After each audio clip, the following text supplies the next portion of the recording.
PT Pertamina Geothermal Energy Tbk atau PGEO menyiapkan arah baru pengembangan bisnis dengan tidak lagi berfokus pada pembangkitan listrik semata. Perseroan menggarap sejumlah sumber pendapatan baru atau new revenue stream. Terima kasih Anda masih bergabung sama kami. Pemirsa, PT Pertamina Geothermal Energy Tbk memperluas pengembangan bisnis melalui penyiapan berbagai sumber pendapatan baru berbasis panas bumi. Ya, langkah strategis ini mencakup pengembangan fasilitas green hydrogen hingga pasukan energi bersih untuk green data center.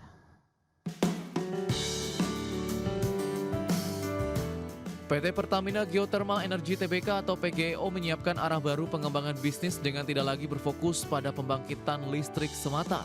Perseroan menggarap sejumlah sumber pendapatan baru atau new revenue stream. Salah satu proyek unggulan yakni percontohan fasilitas green hydrogen di Ulu Belu, Lampung yang ditargetkan beroperasi pada November tahun 2026. Fasilitas tersebut dirancang memiliki kapasitas produksi mencapai 100 kg hidrogen hijau per hari. Perseroan juga mulai membangun ekosistem hidrogen sebelum masuk ke tahap bisnis komersial dalam 2 hingga 3 tahun mendatang. Selain pengembangan hidrogen hijau, Perseroan membidik peluang bisnis dari maraknya pertumbuhan industri pusat data di Indonesia. Direktur Utama PGE Ahmad Yani menegaskan, Perseroan tidak masuk sebagai operator melainkan bertindak sebagai penyedia pasokan listrik hijau. Langkah ini ditujukan untuk mendukung kebutuhan daya ramah lingkungan bagi operasional Green Data Center. Direktur Eksplorasi dan Pengembangan PGE Edwil Suzandi menambahkan bahwa kajian teknis bersama para pelaku industri saat ini menunjukkan hasil yang sangat positif. Perseroan juga membuka peluang optimalisasi panas bumi melalui ekstraksi mineral atau mineral extraction dari fluida geothermal. Di samping itu, potensi pemanfaatan kawasan geowisata atau geoturism serta pengembangan green ammonia turut digarap secara intensif. Manajemen meyakini diversifikasi bisnis turunan ini akan menjadi pendorong utama pertumbuhan jangka panjang Perseroan. Strategi ini sekaligus memperkuat posisi PGEO sebagai pelopor transformasi energi hijau yang berkelanjutan di tanah air. Berbagai sumber IDX Channel. PT Jaswindo 3 Perkasa Tbk membukukan penjualan sebesar Rp672,9 miliar di sepanjang semester pertama tahun 2026. Ya, kinerja stabil ini ditopang oleh pertumbuhan permintaan dokumen security seperti IKTP dan komponen paspor. PT Jaswindo 3 Perkasa Tbk mencatatkan kinerja keuangan yang relatif stabil sepanjang semester 1 tahun 2026. Emiten berkode JTPE ini meraih penjualan sebesar Rp672,9 miliar. Capaian ini tumbuh 1% secara tahunan jika dibandingkan periode yang sama tahun sebelumnya sebesar Rp666,50 miliar. Sementara itu laba bersih Perseroan pada paruh pertama tahun ini tercatat sebesar Rp90,1 miliar. Lini bisnis dokumen security masih menjadi penopang utama kinerja Perseroan dengan kontribusi mencapai 90,3%. Penjualan segmen ini naik 3,3% menjadi Rp607 miliar hingga periode Juni 2026. Pertumbuhan ini didorong oleh peningkatan permintaan dokumen identitas IKTP, komponen paspor ekspor, serta produk high security dokumen lainnya. Dari sisi geografis, pasar domestik mendominasi sebesar 80,8% atau Rp544 miliar, sedangkan penjualan ekspor tercatat sebesar Rp129 miliar. Direktur Utama JTPE Alan Wibisono Oi menyampaikan bahwa Perseroan terus melakukan inovasi solusi keamanan terpadu. Perseroan tidak hanya mengandalkan dokumen identitas tetapi juga memperluas penetrasi ke teknologi Radio Frequency Identification atau RFID. Untuk memperkuat kapabilitas tersebut, Perseroan telah menjalin joint venture dengan mitra strategis asal Hong Kong. Langkah strategis ini diharapkan dapat mengukuhkan daya saing Perseroan sebagai penyedia dokumen security terintegrasi di pasar domestik maupun global. Berbagai sumber IDX Channel. PT Platinum Wahab Nusantara Tbk membukukan penjualan sebesar Rp327,35 miliar sepanjang semester 1 tahun 2026. Pencapaian ini menjadi titik balik kinerja Perseroan yang sukses berbalik mencetak laba bersih sebesar Rp2,5 miliar. PT Platinum Wahab Nusantara Tbk mencatatkan pemulihan kinerja keuangan yang signifikan pada semester 1 tahun 2026.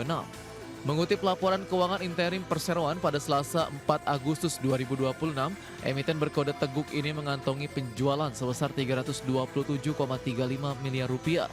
Capaian ini membawa Perseroan berbalik mencetak laba bersih sebesar 2,50 miliar rupiah. Hasil positif ini menjadi titik balik dibandingkan periode yang sama tahun lalu ketika Perseroan masih membukukan rugi bersih 8,44 miliar rupiah. Peningkatan kinerja keuangan Perseroan ditopang oleh mulai beroperasinya lini bisnis baru di bidang perdagangan dan pengolahan daging beku. Direktur Utama Teguk Agus Suhada menyampaikan bahwa transformasi bisnis yang dimulai sejak akhir tahun 2025 telah membuahkan hasil positif. Diversifikasi usaha ini berhasil memperkuat struktur bisnis sekaligus menciptakan sumber pendapatan yang lebih beragam. Pengembangan bisnis baru tersebut didukung oleh jaringan pemasok dan pelanggan yang solid serta pengalaman panjang manajemen di industri daging. Memasuki paruh kedua tahun 2026, manajemen optimistis tren pertumbuhan positif akan terus berlanjut. Perseroan bakal memfokuskan strategi pada peningkatan penetrasi pasar, perluasan jaringan distribusi, serta pengembangan produk bernilai tambah. Langkah ini dilakukan untuk memperkuat fundamental usaha dan membangun pertumbuhan profitabilitas secara konsisten. Manajemen berkomitmen menjaga momentum efisiensi operasional demi memberikan nilai tambah jangka panjang bagi pemegang saham. Berbagai sumber IDX Channel.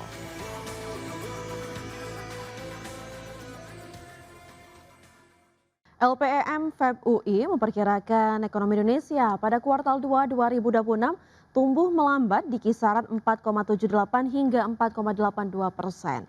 LPEM menyebut beberapa faktor penurunan pertumbuhan diantaranya high base effect yang tinggi dan tidak adanya dorongan musiman yang signifikan pada kuartal 2 2026.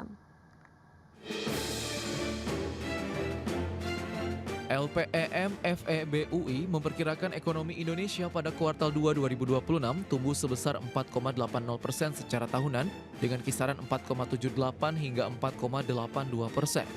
Sementara itu, pertumbuhan ekonomi Indonesia sepanjang 2026 diperkirakan mencapai 5% dengan rentang pada kisaran 4,95 sampai 5,05%. Ekonom makroekonomi dan pasar keuangan LPEM FEB UI, Tengku Rifki memaparkan, salah satu faktor penurunan pertumbuhan ekonomi ini karena adanya high base effect yang tinggi. Pasalnya, perekonomian Indonesia tumbuh sebesar 5,12% secara tahunan pada kuartal 2 2025. Selain itu, tidak terdapat dorongan musiman yang signifikan pada kuartal 2 2026 karena Ramadan dan Idul Fitri berlangsung pada kuartal 1 2026.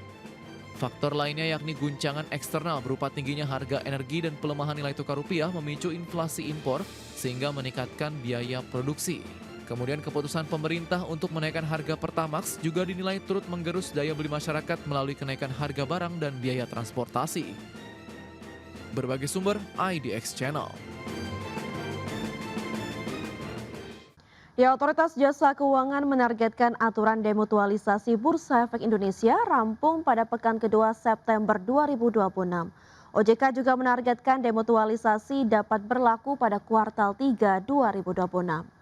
Kepala Eksekutif Pengawas Pasar Modal Keuangan Derivatif dan Bursa Karbon OJK, Hasan Fazwi mengatakan Undang-Undang P2SK memang membawa perubahan mendasar terhadap struktur pemegang saham Bursa Efek Indonesia.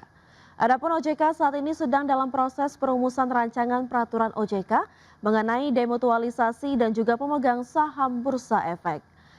Ketentuan ini mencerminkan bahwa sifat Bursa Efek Indonesia bukan lagi berdasarkan keanggotaan atau mutual, melainkan bersifat demutualisasi dan bersifat orientasi laba atau profit.